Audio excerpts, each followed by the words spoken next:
In this episode, we explore the Great Barrier Reef, celebrate our wedding anniversary, and visit the oldest tropical rainforest in the world. Right, we are here in Port Douglas. We thought we'd do it a little bit differently this time and just do this the other way around. So we're going to do the kind of camping corner. This is our pitch in a really well established caravan park. It's called the Glengarry Caravan Park, just outside Port Douglas, and it's absolutely fantastic. The only drawback, well, there are two, I suppose. One is that the pitches are quite compact. Perfectly fine to get the caravan in, but actually positioning it in is not straightforward. It is quite tight, but there is a groundsman that comes in and helps you. So actually they recognise that for some people it might be a bit of a challenge, and so that's laid on. So that's great. The other issue is all the palm trees, which is wonderful. You've got this great cover, but it does interfere with your Starlink. So what we found is we needed to use a long Starlink power cable so that we could actually position it somewhere where it could actually see the satellite. We normally put our Starlink on the roof of the caravan, and you can see most of that is under the shade of a palm tree, so that was no use, but that's the only thing. The facilities are clean and pretty comprehensive. Park's got a really nice feel about it. You just look over in the background there, that's a portable coffee van that sells coffees and pastries and muffins from 7:30. There's a swimming pool here. It's got a really nice feel. It's obviously very family orientated, but there aren't packs of screaming kids everywhere, and generally this is pretty good. We spent this morning out in Port Douglas. Sheila went to get her hair done. I went to get my hair done. Very interesting. I had my hair cut in Broome, and there was a good barber there. You just walked in, waited your turn, and got your hair cut. He was Italian. All of his mates were Italian. We've arrived here. I've walked into a barber shop in Port Douglas, straight in, straight down. The guy cut my hair. They're all Italian too. So I don't know whether the Italians have cornered the barbershop market in Northern Australia, but anyway, I'm very, very grateful for having had a decent cut, and we have found a decent gym, so I'm very excited. I've just had a light lunch, and this afternoon I am going to the gym for the first time in 8 weeks, because frankly around the top end there aren't any. So there we are. This is Port Douglas. Feels very different to where we've been before. It's very tropical. It feels very civilized. There are lots of amenities and facilities here, and we're here for a week, so we're going to take full advantage of them. Tell me how you feel about Port. You're very excited about Port Douglas, aren't you? Actually? It's lovely. So far, it's got lots of retail opportunities. It's got a real buzz about it. There's lots of shops. There's lots of cafes. There's lots of gift shops. It's buzzy. It's sunny. There's lots of palm trees. I love it so far. We are definitely not in the outback anymore. We're definitely not in the outback. No. And you've got a big smile on your face. I was very happy to leave the outback. I didn't hate it. I loved seeing the outback, but you know, I'd reached my outback tolerance level, and I was more than happy to move on to somewhere a little bit more civilised. And then we were off again, exploring the Daintree rainforest. Access to the national park is via this chain ferry across the Daintree River, which is a very atmospheric way of entering a very different space.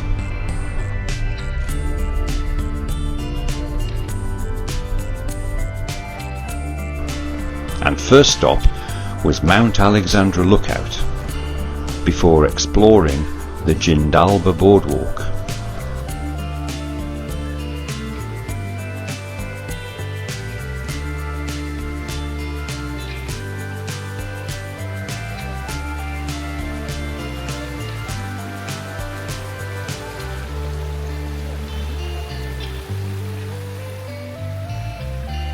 The sheer profusion of life was almost overwhelming as we crossed the forest floor.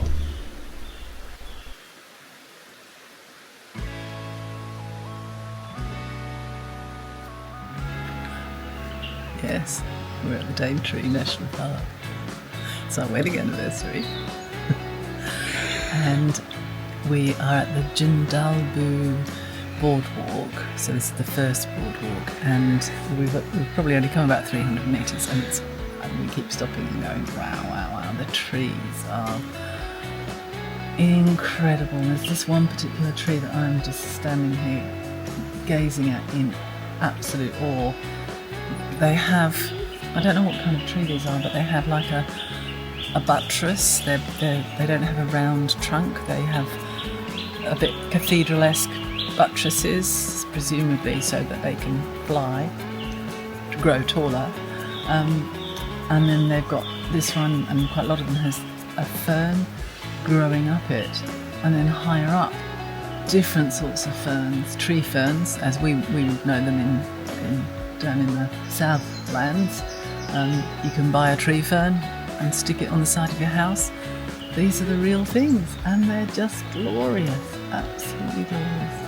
So apparently there is such a thing as a tree kangaroo. So I'm keeping my eyes out for one of those. I've already seen a little marsupial, but I couldn't get a long enough glimpse of it. I glimpsed it several times, and I couldn't be sure what it was. On the lookout for cassowary poo as well.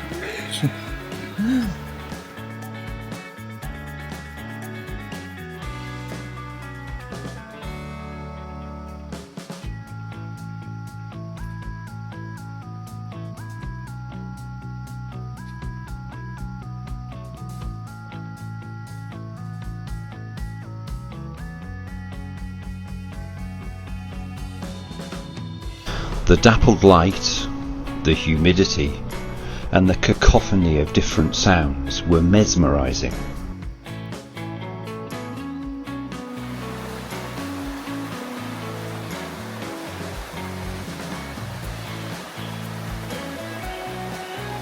And the forest floor was stunningly fertile.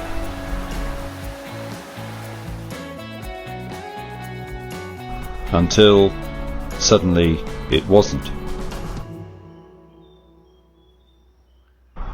And then, just 20 metres further on, they're rather ominous, aren't they?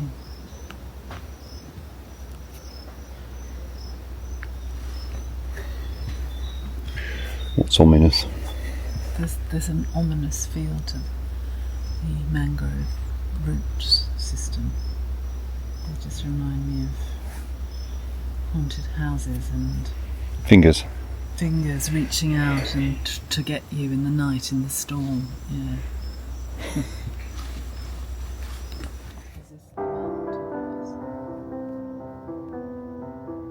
and that was how quickly the mangrove came upon us.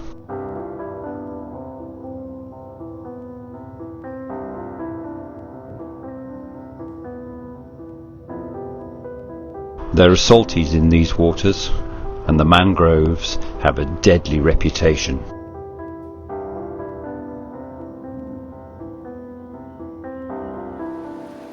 No matter how beautiful the waterways may be.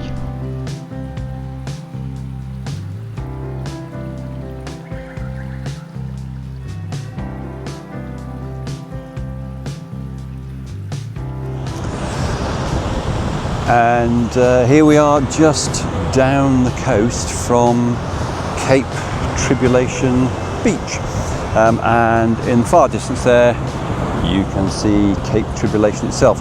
We got up quite early this morning and travelled north from Port Douglas. We then crossed the Daintree River on a ferry, and that's how you enter the national park. And then we've driven up. It's about 40 kilometres up through the rainforest to get to Cape Tribulation. It is a tarmac road all the way. If you want to go north of Cape Tribulation, then that is unsealed, and they advise you only do that in a 4x4. But as far as Cape Tribulation, any car will manage that. We've had the most lovely time. The rainforest is just beautiful, and we've had one walk where we've gone down on the boardwalk and it's taken us from the rainforest through to the mangrove, and you see the transition between the two, which is remarkably fast. Within less than 50 metres you go from rainforest into mangrove swamp, and that's been fantastic.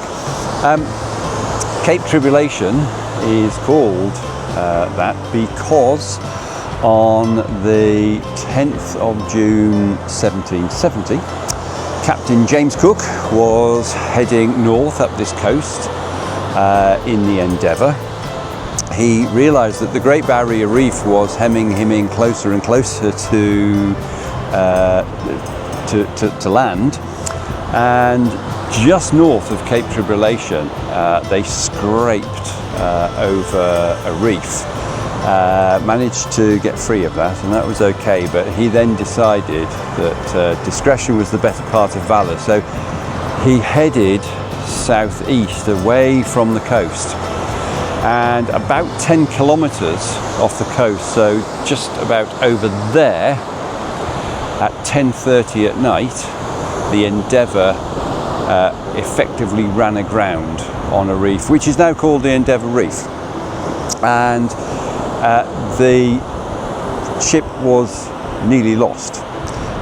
It nearly went down with all hands, so they spent all night trying to repair this breach in the hull, which was below the water line, and they were trying desperately to refloat the boat, including throwing 6 cannons off, and eventually when the next tide came in, it did manage to lift it enough that they could get off the reef and do some running repairs on it. So, great feat of seamanship and leadership by James Cook, who incidentally is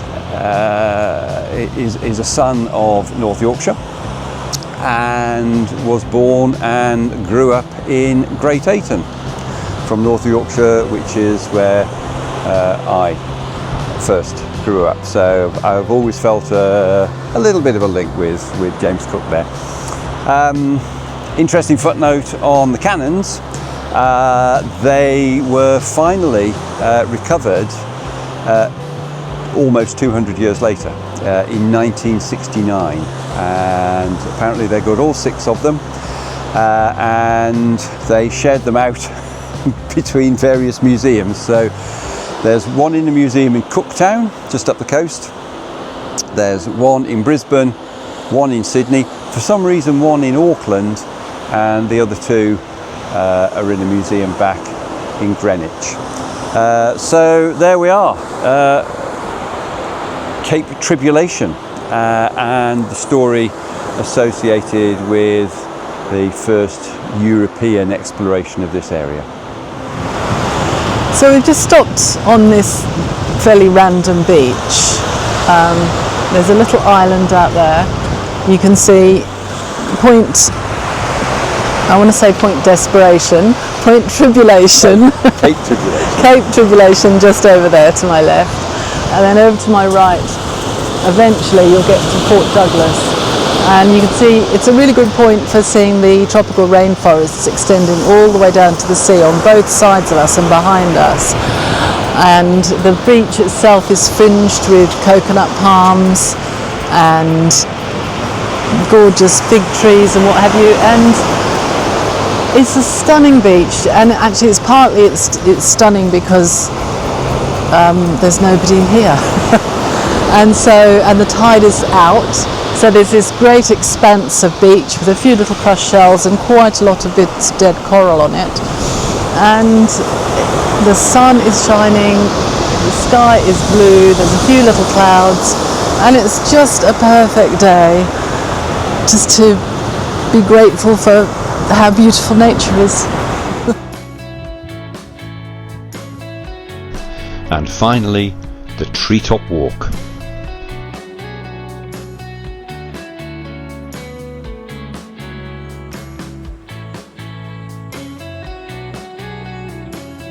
Going to tell us about your brush with the musky rat kangaroo? Well, it was first thing this morning. We were the first people here, and we were just walking along the boardwalk at one of the boardwalk locations that you can go to. I can't remember, Jindalbu, I think.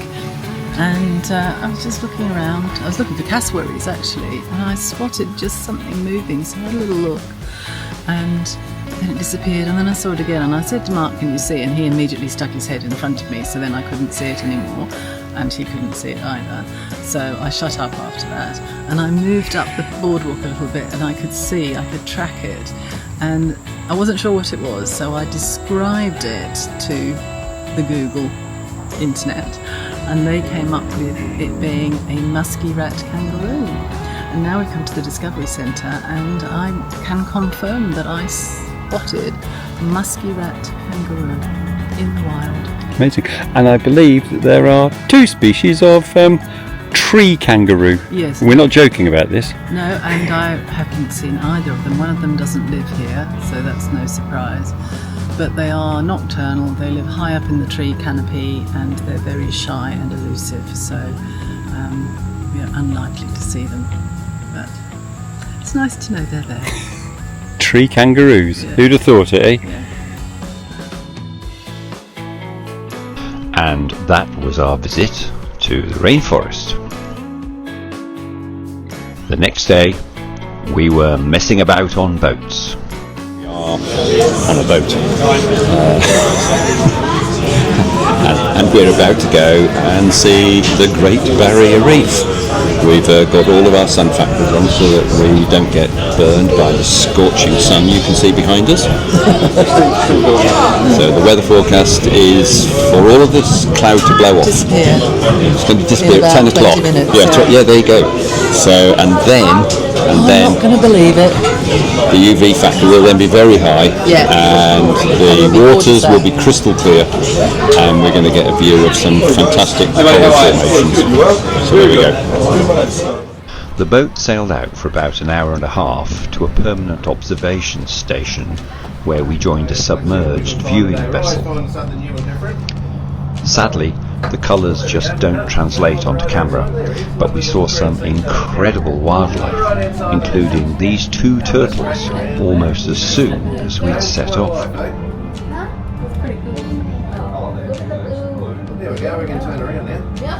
And now his friend. Just drift over it. Yeah, big drive for him. Oh, wow. That is a massive plane. You were kidding. And that's probably enough of blue-tinted coral for the time being. We thoroughly enjoyed our stay in Port Douglas.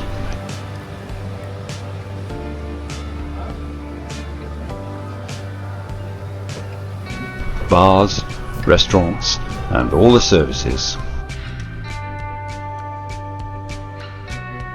And of course, our anniversary dinner at the Salsa Bar and Grill, which was the jewel in a very impressive crown.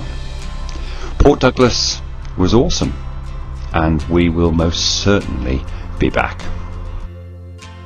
Join us next time when we head down the coast and navigate a genuine catastrophe.